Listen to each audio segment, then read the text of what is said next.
दोस्तों, chat GPT के release के आर्टिफिशियल इंटेलिजेंस को एक एक्साइटिंग टॉपिक बना दिया था, लेकिन अब ये माहौल बदलने लगा है और इलॉन मस्क समेत कई बड़ी टेक जायंट्स ने न सिर्फ एआई के खतरे को लेकर वार्निंग दी है, बल्कि एक ओपन लेटर भी सरकार को लिखा है। जी हाँ, जिसमें कहा गया है कि एआई की डेवलपमेंट को 6 महीने तक पूरी तरह रोक दिया जाए, ताकि हम पहले इसके खतरों को समझ सके। इलॉन मस्क क्यों दे रहे हैं लगातार एआई के खिलाफ वार्निंग्स, आइए जानते हैं आज के इस वीडियो में। बस अंत तक बने रहिएगा हमारे साथ। लेकिन वीडियो शुरू होने से पहले अगर आप चैनल पर नए हैं या आपने अभी तक चैनल को सब्सक्राइब नहीं किया है, तो चैनल को सब्सक्राइब करना और बेल आइकॉन दबाना बिल्कुल ना भूलें।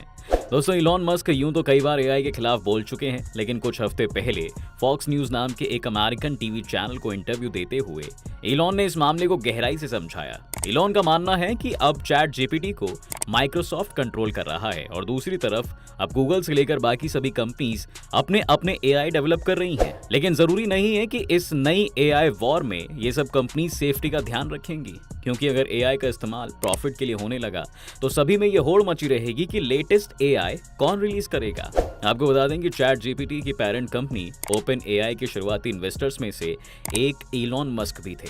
जी हाँ, लेकिन उस समय ओपन एआई का नॉन प्रॉफिट ऑर्गेनाइजेशन हुआ करती थी और साथ ही ओपन एआई का मकसद एआई के साथ ट्रांसपेरेंट होना था। इलॉन के मुताबिक पहले प्लान ये था कि चैट जीपीटी का कोड ओपन सोर्स रखा जाएगा, ताकि दुनिया में कोई भी उसे एक्सेस कर सके और उसकी इंप्रूवमेंट में कंट्रीब्यूट कर सके।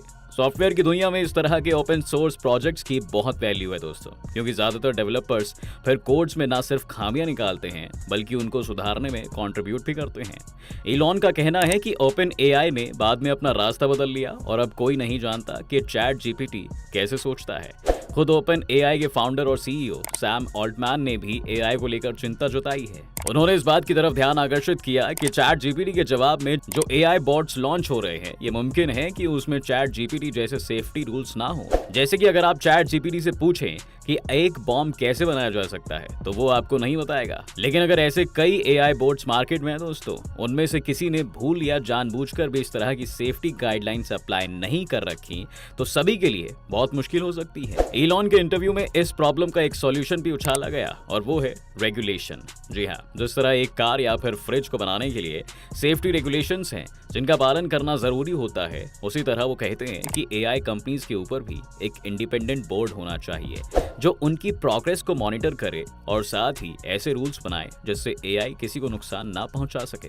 लेकिन एक सवाल ये भी बनता है कि आखिर इलॉन मस्क को किस बात का डर है? आखिर एआई ऐसा क्या कर सकता है जो इतने सारे लोगों को परेशान कर रहा है? एआई के बारे में हमें समझना जरूरी है दोस्तों कि हम समय के उस मोड़ पर खड़े हैं जहां पर एआई का काल शुरू हो चुका है, और ये कोई और नहीं बल्कि बिल गेट्स ने अपने एक आर्टिकल में लिखा है। हमारी हालत इस वक्त वैसी ही है जैसे 90 के दौर में जब इंटरनेट पहली बार घर घर पहुंचा था। किसी ने भी उस समय ये कल्पना नहीं की होगी कि इंटरनेट आज इस कदर दुनिया को आपस में जोड़ देगा और सभी के लिए इतना इंपॉर्टेंट हो जाएगा। लेकिन उसी इंटरनेट के साथ हमें कई सारी प्रॉब्लम्स भी आई। उसमें वायलेंट और बैंड फाइल्स भी शेयर होने लगी। उसमें से सोशल मीडिया भी निकला जिसके अपने नुकसान हैं और उसी ने हेट स्पीच को काफी हद तक बढ़ावा भी दिया। अभी भी हम इंटरनेट कंपनीज पर रेगुलेशंस लगाने में पूरी तरह सफल नहीं हुए हैं और हम ये उम्मीद कर रहे हैं कि एआई, जो कि अभी हमें समझ भी नहीं आ रहा है, उसके लिए हमारे आज के लॉज पर्याप्त हैं। एआई की कुछ पोटेंशियल्स में से एक ये है कि जैसे जैसे हम अपनी आइडेंटिटी को डिजिटली ट्रांसफर करते जा रहे हैं, आने वाले समय में ये पता लगाना मुश्किल होगा कि कोई इंसान असली है भी या नहीं। इसे उदाहरण से समझें तो दोस्तों, आज ज्यादातर काम डिजिटली हो जाते हैं। अगर एआई को किसी सिस्टम को एक कन्विंस करना है कि वो एक इंसान है, तो उसे बस कुछ चीजें ही करनी है। उसे एक रैंडम ह्यूमन इमेज जनरेट करनी है, एक आधार कार्ड, ड्राइविंग लाइसेंस जैसा कोई डॉक्यूमेंट फर्ज करना है और साथ ही उसके पास एक कैपेबिलिटी होनी चाहिए कि वो टेक्स्ट जनरेट कर सके, जैसे कि चैट जीपीटी करता है।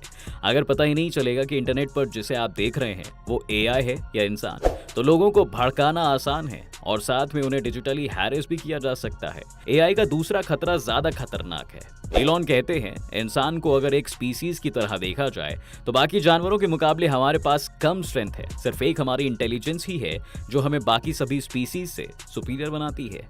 लेकिन अगर ऐसी एक मशीन आ जाए जो सबसे स्मार्ट इंसान से भी ज्यादा इंटेलिजेंट हो, तो तब क्या होगा? इंसान इस धरती पर सिर्फ अपनी इंटेलिजेंस सुपीरियॉरिटी के कारण है। जी हाँ, और आज एआई उस पर एक बड़ा प्रश्न चिन्ह बनकर आया है। इलॉन ने गूगल के फाउंडर लैरी पेज के साथ अपनी मुलाकातों का जिक्र किया और कहा कि लैरी पेज और गूगल का मकसद हमेशा से ही एक ऐसा एआई बनाने का था जो इंसानों से कई आगे हो। इसे वो आर्टिफिशियल जनरल इंटेलिजेंस या आर्टिफिशियल सुपर इंटेलिजेंस कहते हैं। इलॉन का कहना था कि गूगल बहुत तेजी से और बिना सेफ्टी का ध्यान रखे इस प्रोजेक्ट पर काम कर रहा था और उस समय दुनिया का 3/4 एआई टैलेंट गूगल ने ही रिक्रूट कर रखा था। अब गूगल के लिए चैट जीपीटी का बड़ा खतरा बनकर आया है। तो ये बात तो पक्की है दोस्तों कि ये एआई वॉर्स अब गर्म हो गई है, लेकिन इसमें हमारी सभ्यता के विनाश का खतरा भी है। मान लीजिए अगर एआई ही फ्यूचर है तो आने वाले समय वो दुनिया के हर एक डेटा सेंटर में इस्तेमाल होगा, यानी पब्लिक और प्राइवेट दोनों ही जानकारियों का एक्सेस उसके पास होगा। ओपन एआई द्वारा ही चैट जीपीटी पर एक पेपर पब्लिश किया था जिसने एक टेस्टिंग की घटना का जिक्र है, जिसमें चैट जीपीटी को एक कैप्चा सॉल्व करना था। क्योंकि चैट जीपीटी एक रोबोट है इसलिए वो उसे सॉल्व नहीं कर सकता था। तब वो टास्क मेकर नाम की एक वेबसाइट पर गया जहां पर आप फ्रीलांस वर्कर्स को हायर कर सकते हैं और उसने एक ह्यूमन को कैप्चा सॉल्व करने के लिए हायर भी कर लिया। जब उस इंसान ने चैट जीपीटी से पूछा कि वो खुद क्यों कैप्चा सॉल्व नहीं कर रहा है, क्या वो कोई रोबोट है, तो चैट जीपीटी ने कहा कि नहीं, उसकी नजर कमजोर है इसलिए उसे साफ दिखाई नहीं देता।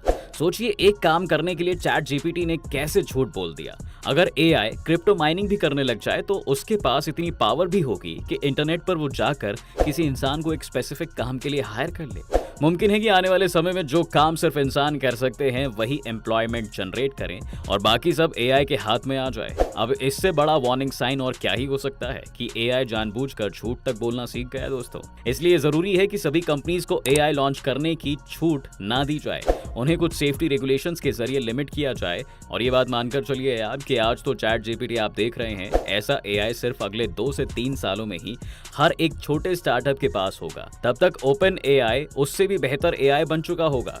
एआई की सबसे डरावनी बात यह भी है दोस्तों कि ओपन एआई को भी नहीं पता कि चैट जीपीटी कैसे काम करता है। एआई को एक नॉर्मल सॉफ्टवेयर से एक अलग तरह से कोड किया जाता है, जहां एक नॉर्मल सॉफ्टवेयर को पूरी तरह इंसान डिजाइन करता है और उसके सभी फंक्शंस की वर्किंग भी वही तय करता है। एआई के साथ ऐसा नहीं है।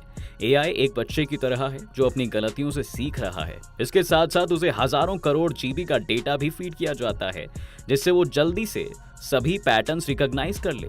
इसका एक उदाहरण ये भी है कि जब एक इमेज जनरेटिंग एआई को ट्रेन किया जा रहा था तो उसके डेटा सेट्स में जितनी फोटोज थी वो सभी स्टॉक फुटेज थी। इसलिए जब उसने खुद की इमेजेस जनरेट करनी शुरू की थी तो उसने अपनी इमेज में भी स्टॉक फुटेज का वाटर मार्क लगा दिया, क्योंकि उसके हिसाब से सभी इमेजेस में ये वाटर मार्क होता ही है। ये उदाहरण अब हमें ये भी बताता है कि हमें सिर्फ एआई के स्मार्ट होने से ही नहीं बल्कि उसकी इन गलतियों से भी सावधान रहना चाहिए। अगर आप एक एआई को सिर्फ हिटलर की तारीफ में लिखा हुआ टेक्स्ट ही ट्रेनिंग के दौरान पढ़वाएं तो जब कोई उससे हिटलर के बारे में पूछेगा तो वो उसे महान ही बताएगा।